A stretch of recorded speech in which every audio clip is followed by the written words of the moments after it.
The LA Rebellion, aka the Watts Riots, started in mid-August on a Thursday. It came out of a traffic altercation somewhere in Watts. It began, as many race riots have begun, with the arrest of a Negro by white officers, right here at this corner.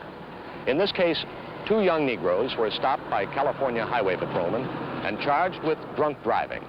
There was a scuffle and a crowd gathered.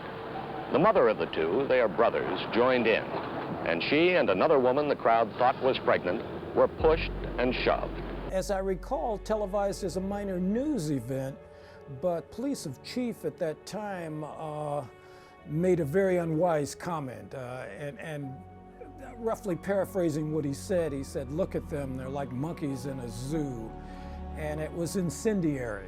It was the most widespread, most destructive racial violence in American history.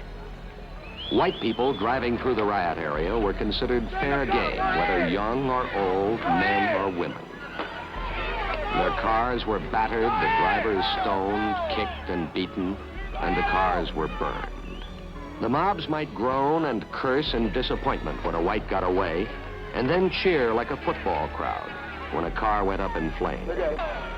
And I remember winding down that freeway, that Pasadena freeway. You get to that hill, and you can see that panorama of LA. This is Friday night. I'm thinking it's still like a riot.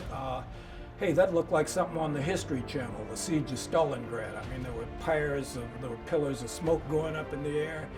I was impressed. By the time I got down, just coming off the freeway into the harbor, it was a pretty wild scene. It was definitely a full-scale rebellion, all right? So I had to get my mom, get out of town. But there was no out of town. I mean, what people don't perceive is the geographical nature of this thing. More than 100 square blocks were decimated by fire and looters, and few buildings were left intact. Firemen were harassed by snipers and brick-throwing hoodlums as they attempted to control the fires, many of which were left to burn themselves out. Black people were rebelling in Pasadena, Monrovia, Pacoima, all the outlying areas of LA, around LA. It wasn't just one section of LA per se. Nearly 3,000 were arrested, and authorities had to open abandoned jails to house those netted by the police.